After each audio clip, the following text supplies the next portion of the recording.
Hello and welcome to the first of Kirklees Library's International Women's Day events. It's called Meet, Make and Listen with sound artist Eleanor Cully. And it's our third event in our Living Knowledge Network events in conjunction with the British Library.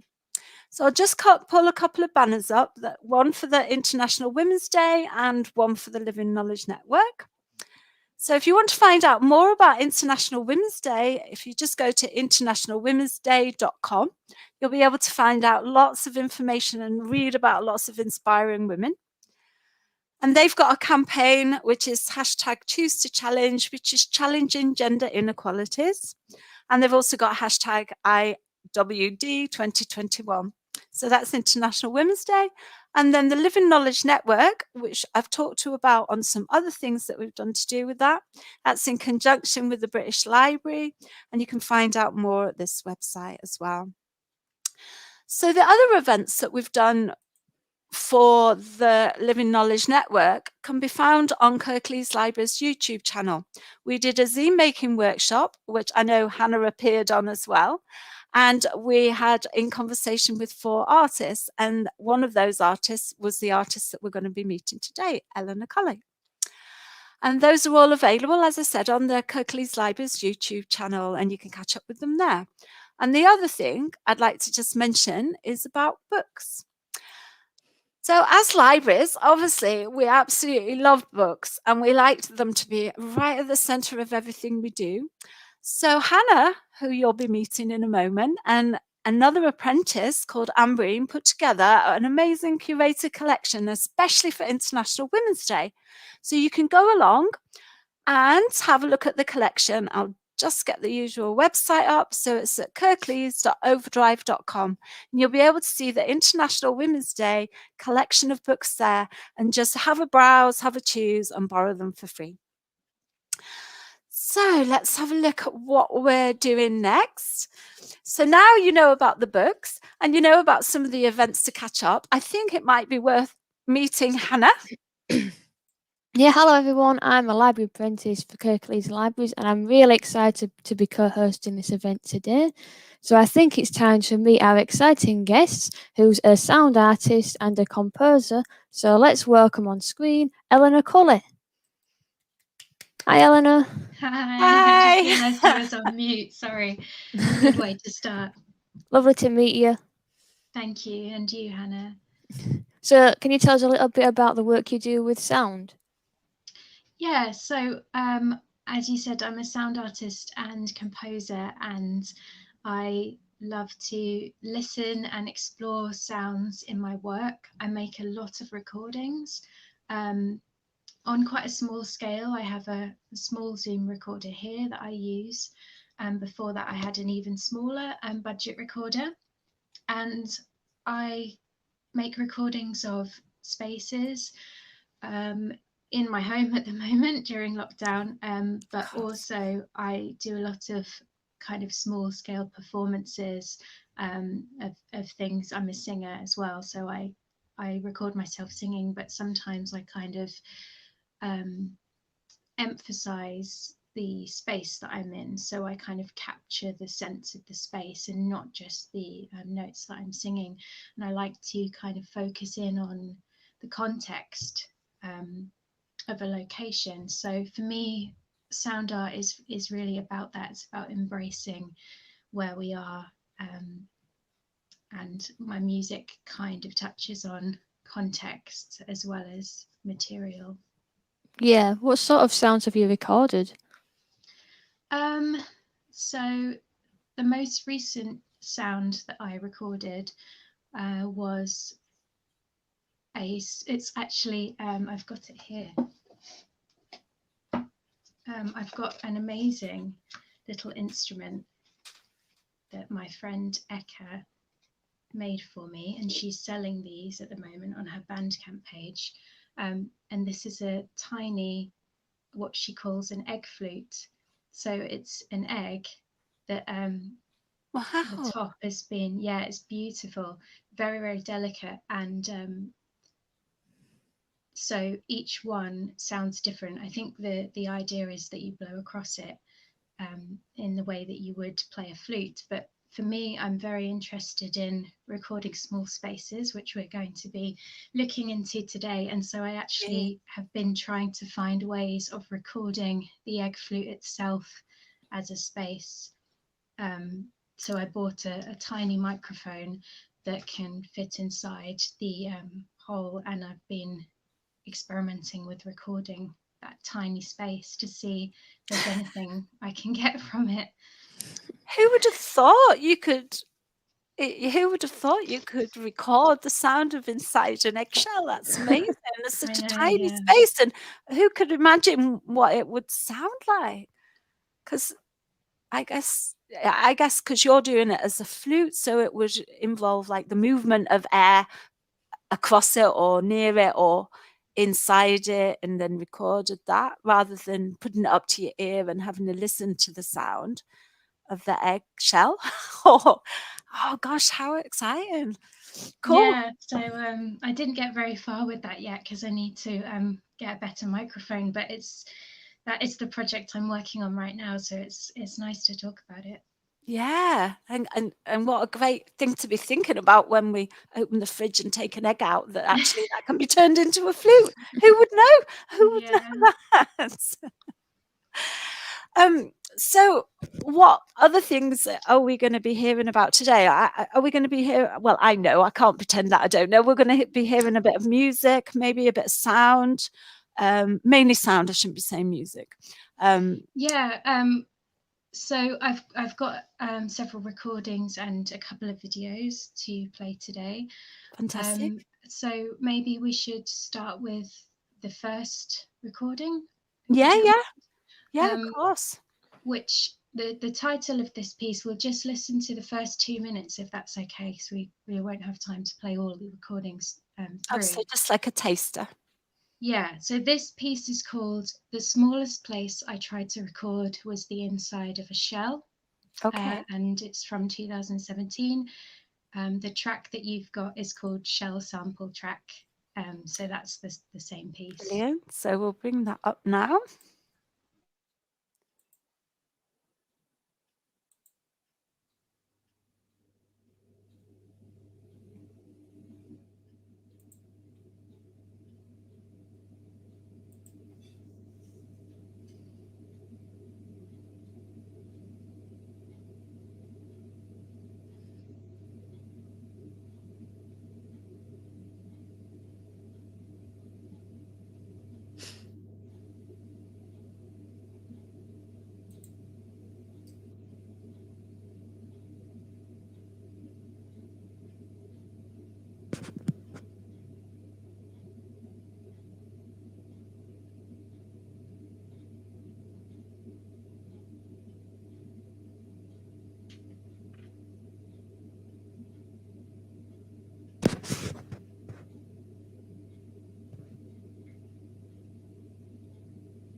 You never listen to a seashell for very long. Very soon, the long sea stretches out.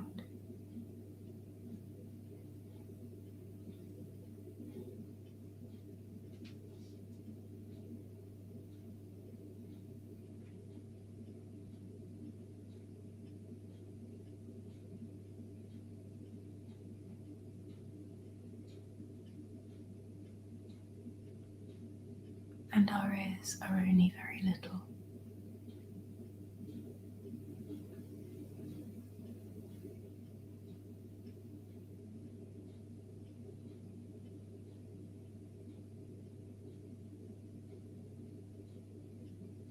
You never listen to a seashell.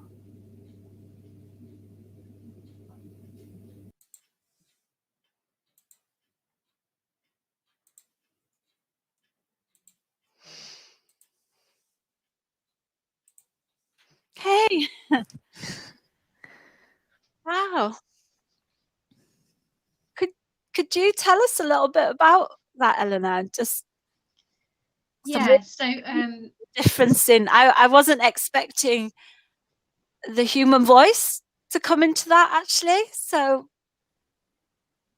yeah, and whilst I remember as well, when I was listening to this last night, on our test on StreamYard, I had better headphones so I could hear it a little bit more detailed. I don't know if you could hear the kind of background sound in that as well today, but if anyone's listening at home, maybe using some headphones rather than, I don't know what your sound was like through your device, but sometimes if it's very quiet, it might be good to listen in headphones. But yeah, so that piece, as you could see from the photo, hopefully, was a recording of a bathroom through the inside of a shell. So I basically had a recorder a bit like this one, and I placed 2 shells either side of the microphone and left it running in the bathroom. For me, the bathroom has a nice acoustic with the tiles, but mostly, I don't know, I think the relationship between shells and being in the bathroom, I know there are a few people's bathrooms that sometimes have these shells within them. yeah. I knew people who, when they collected shells from the beach, they would put them in their bathroom for some reason. I don't know why that room. So I just thought it was a nice place to record, and I left it running. I slid the door closed and moved on. And I often make recordings that way. I sort of leave the recorder in a room if I'm trying to capture some environmental sound. Oh. So, and I think I, after a while, went in to add the spoken part in the room, but I may have recorded it separately in the end and put it together in software. But either way, yeah, I was experimenting with text and the idea of listening to a shell. And when you listen to a shell, you never listen for very long. It's always a quick experience, Yeah. I think. You don't tend to sit there for kind of like half an hour with the shell against it. Yeah. Well, not regularly. I mean, some people may, but and that's an idea actually, because then you probably do almost. It's probably a very relaxing thing to do. That kind of listening to the sea, from the shell for quite a while. I haven't tried that. I might do that after today. Anyway, sorry, Eleanor. No, that's great. Yeah, the whole experience of listening to the sea and trying to kind of capture that beautiful, kind of quite childlike experience, really, in a recording, but elongating it and making it, putting words with it and just letting the sound kind of play. In fact, I think I added the words for, it was played on the radio once. A friend of mine said they'd like to play something, and I sent it to him, and I think I added the words for that, so it kind of gave a bit of a context. Yeah, and it sort of almost like shifts the space as well. So when you're listening to it, you're kind of listening to the sounds, and then the human voice appears, but the way that it sounds within the recording, I think it sort of really suits that sort of far away, sort of that far away place. So when you're listening to a seashell at home, it might transport you to the beach, or that time that you were, I don't know, having loads of fun. The sun was shining and you could do all those things. And then, and the voice sort of brings you to another place. It kind of takes you through. Yeah, I think it's great. Really like the way the voice interrupts you listening and makes you listen in a different way. Yeah. What software do you? Sorry. No, go I was ahead. just going to ask a question. What software do you use to put the recordings together? At the moment, I use a software called Reaper, which is free, and I've got a Mac, and you can use it on Mac and Windows. But back then, I think I was using Ableton. So, and Audacity is another free software that's quite simple to use. Yeah. People looking as well. So, yeah. Cool. Great. So, what's next? Oh, so next, I will read out a document that or piece of writing I put together that kind of talks through the practice of listening and recording seashells, which, if you haven't guessed already, is something that Wow. I love to do. Yeah. So I will just read through this, if that's okay. Yeah, would you And like then if you've anything got on any more screen while questions. you read through it, or are you happy to just read through it? No, I'm happy to just, to leave it Great. like this. And then there's some more examples of the works that I'm talking about in this document to be Brilliant. played afterwards. So, the smallest place I tried to record was the inside of a seashell. 2017, I wanted to record the inside of a very small space. A space that's not possible to fit inside. I placed 2 seashells either side of a Zoom recorder on the bathtub, slid the door closed and left it running for around 9 minutes. For a version on the radio, I added a performance of some spoken words. You never listen to a seashell for very long. Very soon the long sea stretches out, and our ears are only very little. Some months later, I recorded the bathroom in my new house through the shell and released this recording on a split cassette tape titled Bathroom Showroom. For a performance in Leeds, I added a humming pattern repeating over the tape for its duration of 10 minutes. In 2019, I wrote a piece for Drift Ensemble that involved recording various seashells in a studio with one of the performers. We used a small microphone that could fit inside and only recorded each one for 2 minutes. Imitations of these recordings in the work lasted for a few seconds at a time, never very long. In November 2020, I filtered a homemade recording through one of these studio recordings to coat it in the seashell sound. This is released on Blank Tape Compilation Volume 2. 2021, now I have a tiny microphone to record the insides of egg flutes. But the microphone came faulty and makes crackling sounds. I managed to capture some of the eggshells softly tapping against it and made another recording with my Zoom recorder placed up against the egg flute on a window ledge. It's very subtle and possible to hear the filter when speaking. Wow. It's really lovely to hear that journey, and from what, as it progresses and your sort of decision making about adding the voice, and and that idea of recording in small spaces is such a lovely idea, and especially when we're in lockdown and we're all unable to go out as much. And if you're creating art, you don't always have an enormous amount of space. So small spaces, working with small spaces, I know it started before lockdown, but it must have been possible to kind of continue that while we're in lockdown as well. Hannah, do you have any thoughts about what Eleanor's just said, or any questions? Yeah, I was just wondering how lockdown had affected the way that you work. Good question, Hannah. Thank you. Yeah, it really has. I mean, in the second part of this talk, I'll be talking about a piece that I touched on in our last StreamYard conversation, Jude. Yeah. And this piece kind of, well, the exhibition where it was installed closing caused me to want to release it into the world, because it became clear that it wasn't going to be presented publicly anymore, because the exhibition had to shut and we couldn't find a way to reopen it. So I made my first album on Bandcamp and split the piece up. It was a long piece. And from there, well, I only then did one more Bandcamp album in the summer, but it caused me to want to work in that way a bit more. And I'll talk more about those pieces in the second half. But yeah, it made me kind of present things online, as I think we've all done things online, haven't we? So that we might not have done before.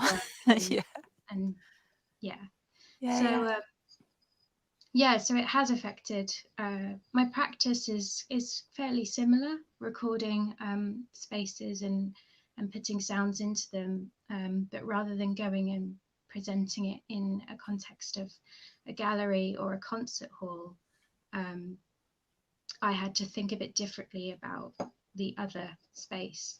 And in the album I made, which I'll talk about later, I found a way of doing that in collaboration with other people and their spaces. So yeah. Fantastic. Wonderful. Yeah, so we haven't mentioned, I mean, I did mention about the other event that we did, which was in conversation with 4 artists. And Eleanor, obviously, you were one of the artists that we were in conversation with. So that was a total treat. And it was a great event. It was about a week ago, I think. Time flies, doesn't it? Yeah. But it's available to watch on Kirklees Library's YouTube, and it's called In Conversation with 4 Artists, and you'll be able to see it there. And there's, it's 4 sound artists, all women, and it was part of the Living Knowledge Network program of events. So it's definitely worth having a good look. Cool. So I've got some other things that I can see that we might be playing. Do you want me to play yeah, some so I think next, if you don't mind, Jude, to play the Shell 2 and 3 track. Yeah, cool. With the image from the studio. So in that the text that I read out, I mentioned recording shells in a music studio. So so this studio had padded walls, it had access to good microphones and speakers, Wow. which was a suggestion by one of the performers in Drift Ensemble. When I said I'd like to record some shells together to use in the piece, I just assumed we'd be recording them at home, or, you know, in some public space. I didn't ever imagine we'd go to a studio. And so I kind of found this interesting because the studio obviously finds ways of muting the background sound. So you could no longer hear, when you listen to a shell, you can hear cars going by and sounds around you filtered through the shell. And so in the studio, those things were going to be much less. So this enables us to hear the shell as much as it's possible to hear it without too much else going on. So the track is 30 seconds of one size shell and then 30 seconds of a different one. It's just so you can hear that there is a change of pitch, there is a change in the sound, and each shell sounds different. So okay, hopefully this will go through. Come here.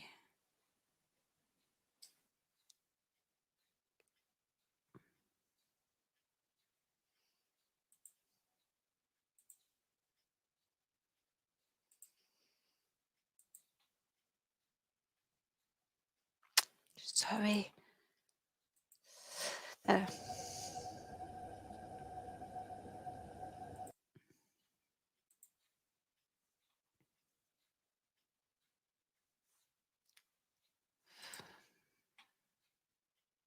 Can we hear it? No. Hi, do we have it?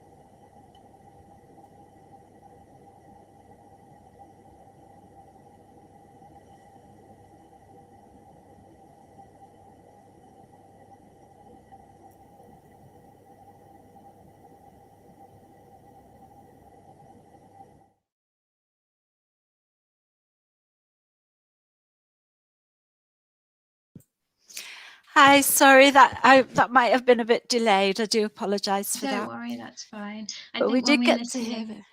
yeah, when we're listening on StreamYard and online platforms, the sound can be filtered, or the background noise can be suppressed and things like that. So it doesn't sound exactly as it would if you were just playing the file, but there was a small moment of the shell in there somewhere. So yeah, thank you. Yeah, you could definitely hear it. It's quite strong. Yeah, definitely. Wow.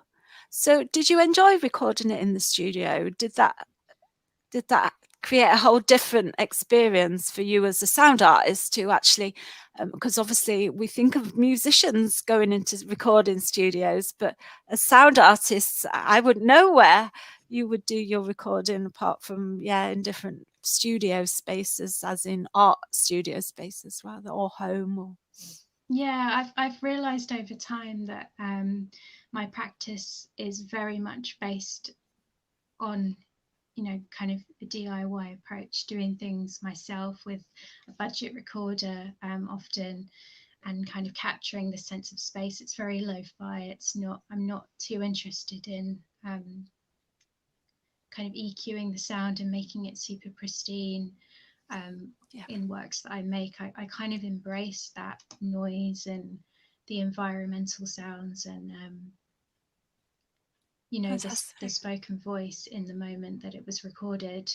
There's a kind of presence that's captured there, and I really enjoy listening to those elements of sound. So yeah, the studio, it was interesting because, as I said, I'd never even considered somehow, even though that's where non-lockdown times musicians would be recording, but because it's such the process of listening through a shell, you are listening to your environment filtered through it.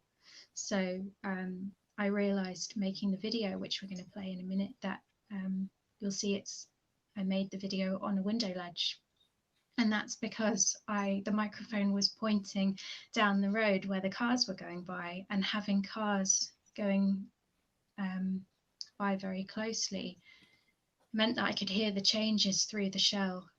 They were more emphasized because of the noise going on in the background, and were I in a very quiet, dead room, there wouldn't be as much to hear. So in some ways I quite like to embrace the environment and the studio, although the recordings are quite focused in a way. It's just the shell, there's nothing going on. I wouldn't necessarily use those and place them in contexts.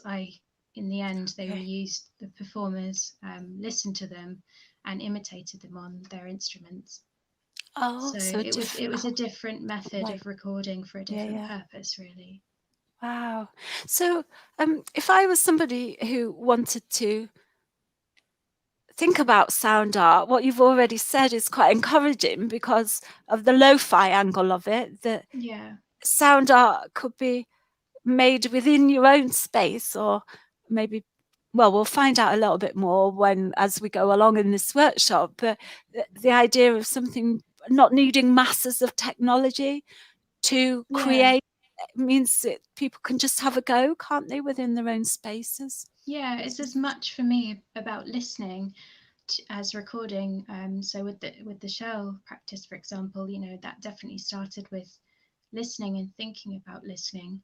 And then I just wanted to capture that listening and elongate it and put it with words.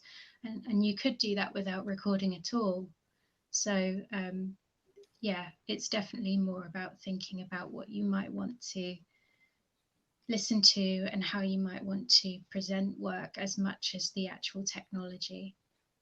So you maybe listen to the seashell, and then you thought about it, and then you recorded it, and then you give it out into the world to then other people can then listen to it and think about what they're listening to. Yeah, it's lovely. It's very nice circular kind of listening, because sometimes we're rushing around so much we forget to listen, don't we, when we're in an environment, definitely. or and so when we're out on our called lockdown walks at times, but when we're out on lockdown walks, that's a lovely opportunity to just take it a bit slower and listen to. I go near the canal so I can hear some of the water movement and the birds and the leaves dropping and all sorts. So yeah, it's always a good practice to take some time to properly listen, isn't it? Mhm. Do you have Once you- anything? Oh, sorry. Yeah, I was just going to say, once you've made a recording, is it featured on anything like productions or TV programs or anything?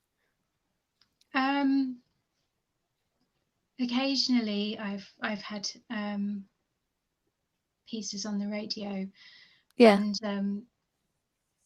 and that's great. But often, because my work is so about context, and I'm often thinking about a space that it's presented in or how I want to present it, the experience of playing it on the radio is always different and always unexpected, which can be really great, but it can mean it. And also, playing music through StreamYard, actually, in any platform that can affect or compress the sound, it's always slightly different to how I imagined it. So yeah, and you asked about how my work's changed over lockdown. I think this is something else that's changed, is my I'm kind of interested now in putting my work out there, perhaps more than I was before, because I was kind of saving it for moments in person, and kind of you had to be there almost to hear it. So yeah, it's there forever in a way, if it's online or if it's played on the radio. It could be on catch up or something. So it's a very different way of thinking about work, and I'm kind of slowly emerging in that sense. That's great. And and the context of it, where it's listened to, could vary incredibly, couldn't it? It could be in the car listening to it, or or in your front room, or on headphones when you're going out. Or, yeah, it's really interesting how you've shifted into kind of it being available to listen to for people to download and things. I think it's great in lots of ways, but it does shift it from one space to another, doesn't it? Very much. Wow. Yeah. Should we How leave long- it to go, Jude? Maybe because of I'm just Yeah, conscious of time. we've got Yeah. to as well. Which bit were you wanting to So play the next? video that's called Meet, Make and Listen. Oh yeah, of on the course. window Oh yeah, lid. of course. Thank That you. illustrates what we've just been talking about. I'll get that one up. Thank you.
You never listen to a seashell for very long.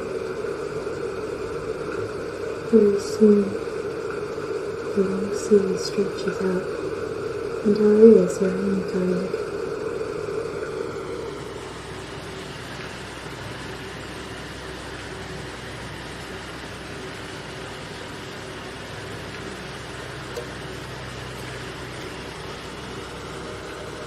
You never listen to a seashell for very long. Very soon, the long sea stretches out, and our ears are only very little.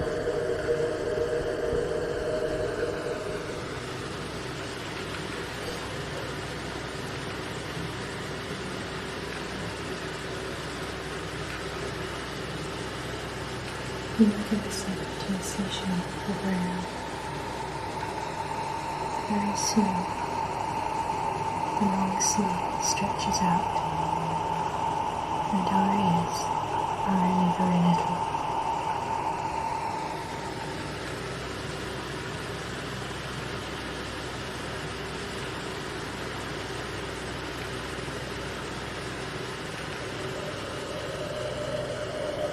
You never listen to a seashell for very long. Very soon, the long sea stretches out, and our ears are only very little.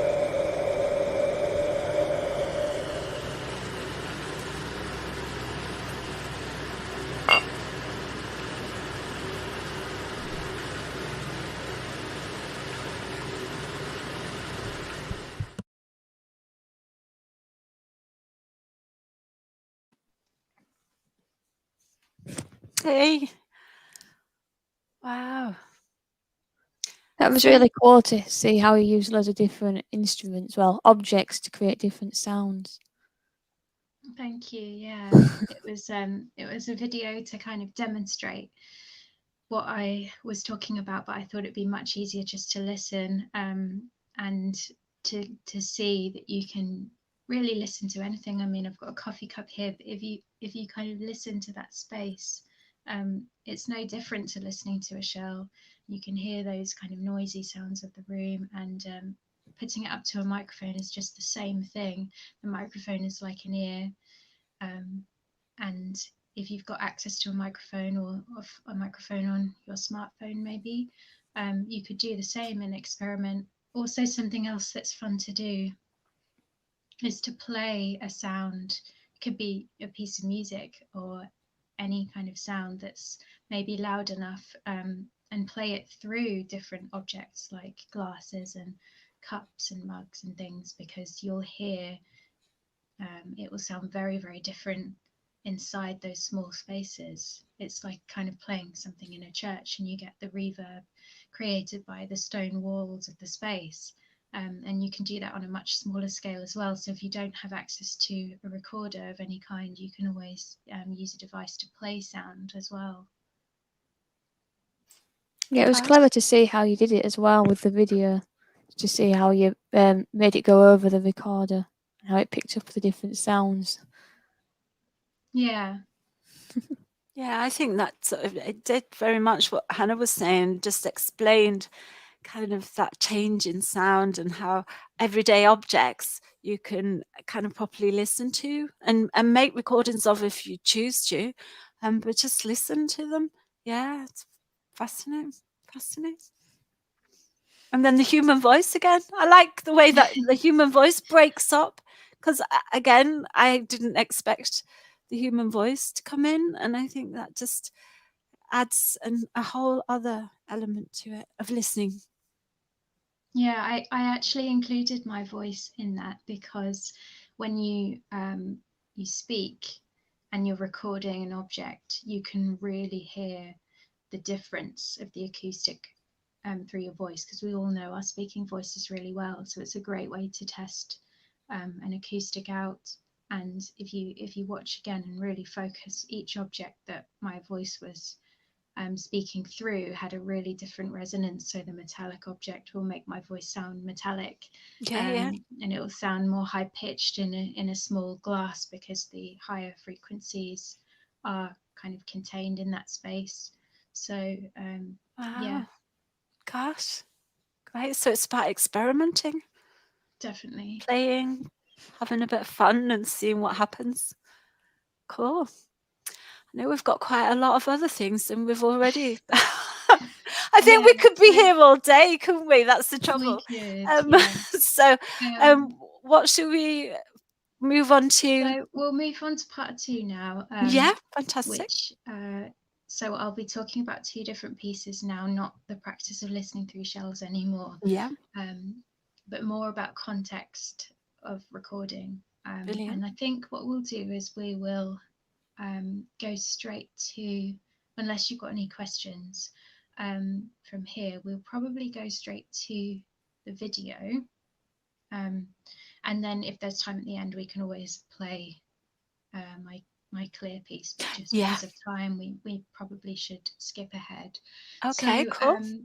this is a short excerpt of a video that is on YouTube of an exhibition called Repeating Isn't Repetition that took place in Dye Hall in Huddersfield last March, so almost exactly a year ago, which is quite special to play it now.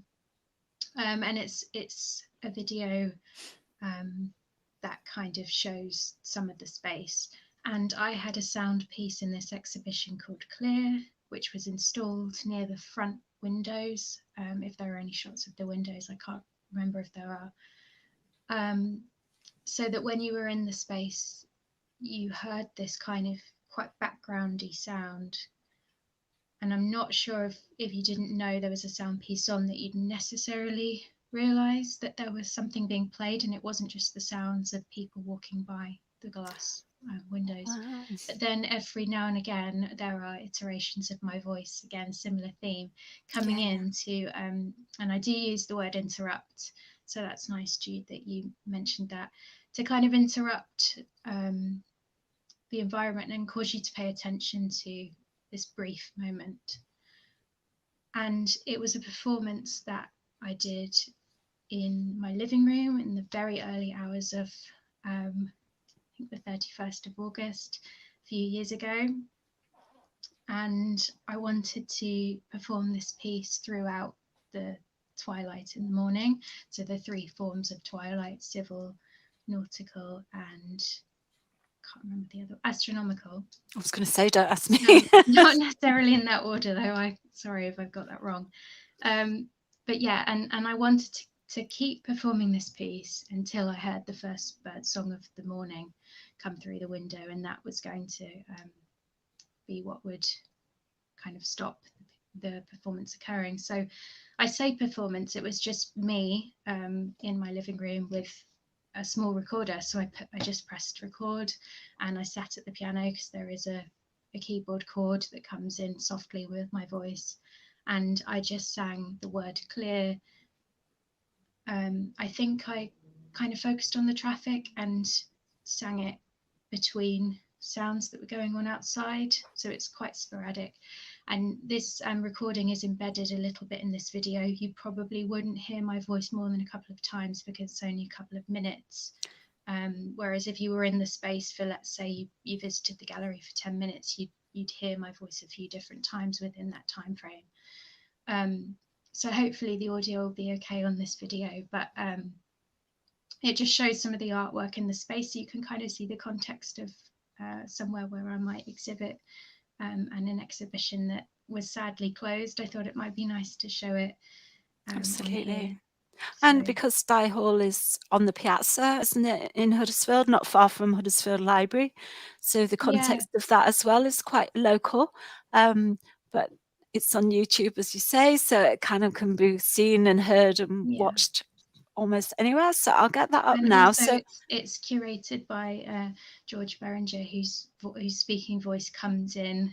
I'll warn you about that cool. one. There's lots of voices wow. coming in. His voice comes in at some point Brilliant. after the first few shots to kind of he's talking about sound. So I thought that was why I chose this particular part of the video. So we need to listen really carefully for everything on this one.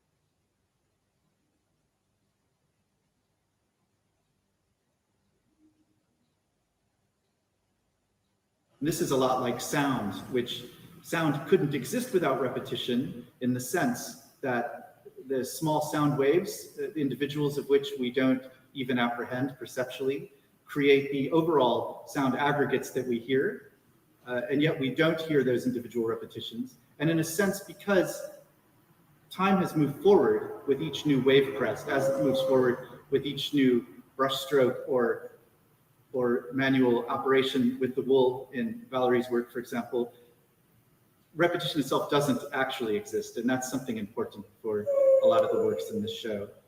The marks themselves may be similar in time, but as time moves forward, there's change and new forms come into fruition.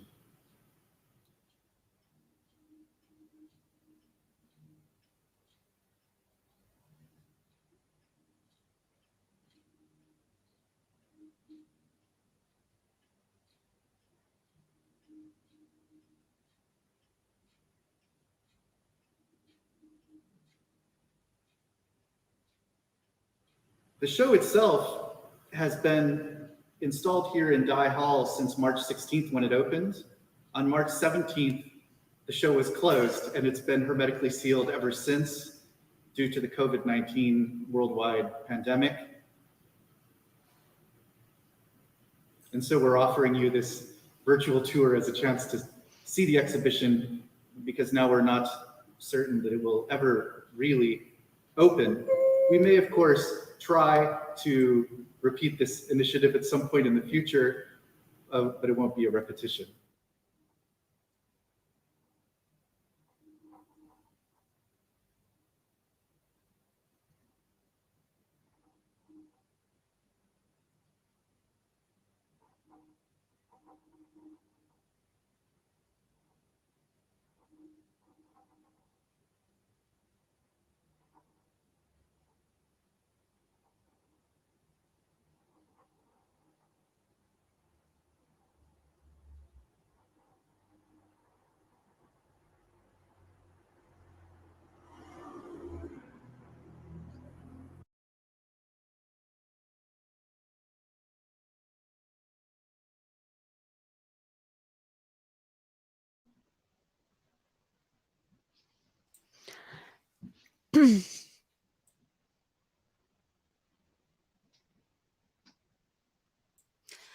Excuse me for a moment. I just suddenly had to cough.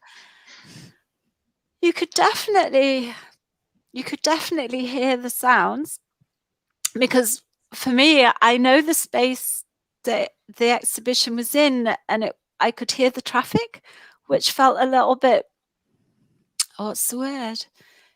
It didn't, like, I wasn't expecting to hear traffic when I was wandering around that space looking at the exhibition. So, and then I heard your voice and you singing clear. But yeah, so that changed the context of the space as well for me, who's familiar with it. So it just shows how sound can shift things a little bit. Sorry, I'm going to have to cough. Hannah, do you have any mention on that? Yeah, it's really interesting and good to watch. Do you often work with lots of different people to put your sounds together? Yeah, I have done this year. I've definitely sensed collaboration, and I think it's just because of the times we're in. It's nice to reach out to people and discuss practice, and that's why I'm really grateful to be invited to this event. So thank you both. No problem. But yeah, it's strange, isn't it? Because we're making and doing things on our own so much, and I think it's important to find ways of connecting with people, maybe sending someone a sound, rather than presenting it in a public space. You can still have that connection by sending things across. And that question kind of brings us nicely into the final piece I wanted to talk about, which was the Cuckoo album that I mentioned earlier, that I put together on Bandcamp after presenting that piece clear on Bandcamp as well. And for this project, in fact, I can share just use my other device here that I've got set up to share a screen. So I've got a PDF file that I can share, which is the call that I put out online. Is it this one? It might already be there. There we go.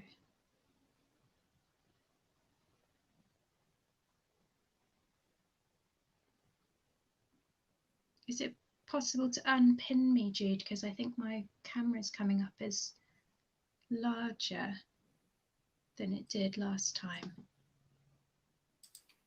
If we all are.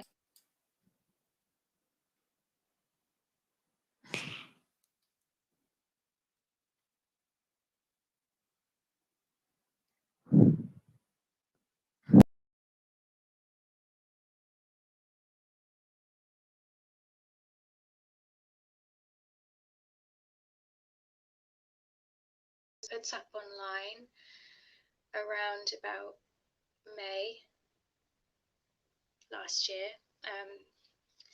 and I was looking for recordings of rooms that people could make for me, or maybe had made, but particularly over that time frame, because the idea was that I was going to embed a song into the rooms. I was trying to think about a way I could make work and put it somewhere rather than it just being online or just being one space, like the space I recorded it in. So several people came back to me and sent recordings in, and then I placed my work, or this song. I put a different verse in each room that I received, and that's now an album on my Bandcamp that you can listen to. So that was a really nice way of collaborating, and it was almost like I was sent the play. Like if I was singing in a concert hall, I would just sing into the room, but it was like I was being sent a room to then put a song into, to send it back to that person. And I did that for about a month before I then released it, so it felt more intimate in that way, like they were receiving kind of a personal, well, the word concert is the wrong word to use, but hopefully you know what I mean. And then they all came together as an album, because the song was kind of played in chronological order through the different rooms.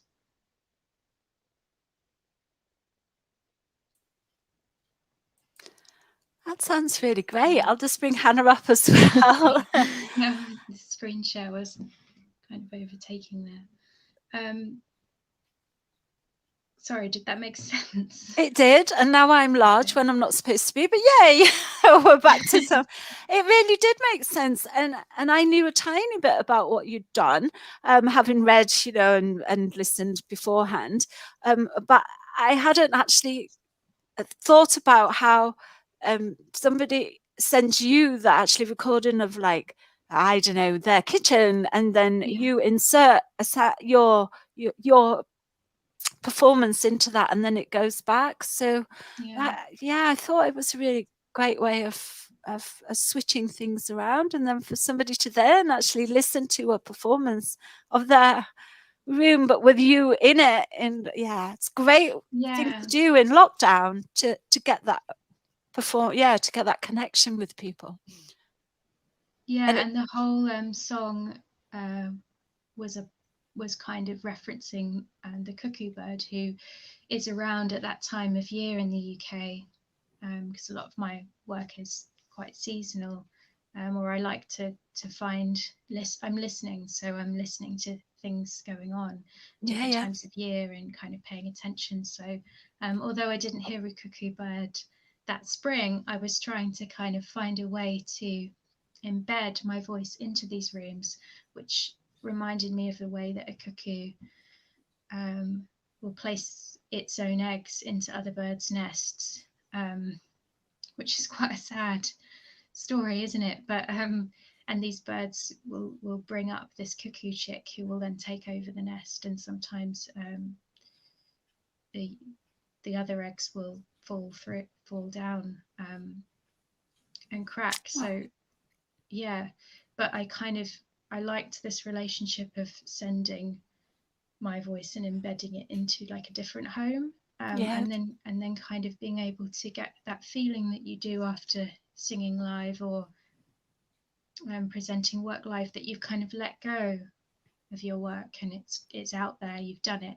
Whether you made mistakes, you still did something, and it's better to kind of have the experience of doing it than perhaps not to. And so this kind of enabled me to send my work out to other people to kind of house it, really. Wow. And do and we have a also record? it's we can listen to one of the recordings from the album, which is wonderful. The Kitchen of the composer Stephen Chase. Do you want to listen to that now? I chose fantastic. that one for today because it's very, very subtle. So hopefully it comes through. And my voice is really quite subtle, so you may need to listen closely. Listen really carefully. Cool. Yeah. Let's just get that up. There we are.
I finished that after just 2 minutes because I'd love to have carried on playing, but obviously I'm conscious of our time, which always runs against us.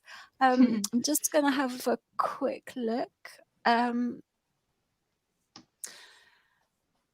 So we've got literally 1 minute. I've got to give a shout out about something else. So, but before we rush off, because I just wanted to check whether there's anything else that you wanted to mention, Eleanor, before we kind of, I feel like we're ending in a bit of a rush actually, but no, don't worry, that's fine.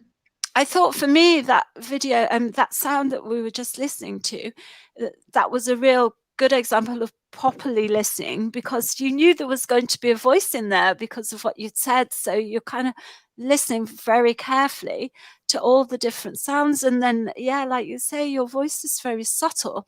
So you sort of think you've heard it, and then you keep listening even stronger, and then you hear it even better when it comes up another time, I think. So that was a really good example, wasn't it? It was a great example, a great choice for using for this for us to be listening, because one of the things was identifying the listening bit of it as well. So I guess my message for the end with that is that you can think about embedding things into recordings. That's certainly what I did with that album in the end. So the other pieces, the voice sort of interrupts and comes in stronger than the background sound. But with that one, I really tried to work on making them sound like they were in the same place. So it seemed as if the voice was recorded in that room and was kind of, if you listen to that track again, perhaps on my Bandcamp page, and you can hear the audio, I tried to make it sound like the voice was embedded in the water and the noise of the fridge that I could pick up. I think there's maybe a clock as well. So I was really trying to focus on all the details of these rooms I'd never been in by people that sent them to me and kind of work with them. So fantastic. Wow. Hannah, I'll just jump over to you just in case there's anything you might want to ask Eleanor briefly, or... It was great just to listen to all the different sounds you've made, all the different things you've done and put together. I think it's really great what you've done, bringing people together during lockdown. And it's been really nice to have you with us today to talk about your work. Thank you so much for inviting me. I've really enjoyed the opportunity to present work in this way. And to talk about my practice and sound art. So what better way than... Oh, sorry, I just jumped over. No. I was just thinking about the fact that it's International Women's Day, and it's fantastic having a female artist talk about sound art and somebody who's as inspiring as you and enables us to think about how we might try it ourselves at home, or explore sort of sound and making sound and recording sound. What a great takeaway for International Women's Day, I think. I've just got one thing to mention right at the end, which is I mentioned when I was doing the introduction that this is the first of our International Women's Day events, and we've got another one tonight at 7 p.m. and that will be our second International Women's Day events. There's quite a lot happening throughout Kirklees as well, so it's worth having a look on Kirklees together, just see about information from there. So tonight we've got local author Clara Barley talking about her novel, The Moss House, and that centres on the relationship between Anne Lister and Anne Walker. So it's a kind of Gentleman Jack themed one. So it'd be really great if you could tune in there. It'll be on our usual Facebook, Twitter and YouTube channels. So just pop in at 7 o'clock and that'll be there. And the last thing to do is just say thank you so much, Eleanor. That was just... I found it extremely interesting. So I'm sure everybody who was watching did. Very informative, inspiring, gets me to think about those times when I'm going out for a walk or when I'm in the house and listening to the sounds within the house, maybe getting my mobile phone out and doing a bit of recording and just seeing what happens. So great. Thank you send so me a recording, much. Jude. Yeah, some very strange noises happening in the house. Yes, I will. And yes, sorry that we can't get round to anything else. No, we've asked you a few questions. It's been wonderful. It's been a great mix of video and sound, and we've all had a chance to have a good listen to everything. And I think all we need to do is say bye. Bye, everybody. Bye. Thank you so much. Thank you.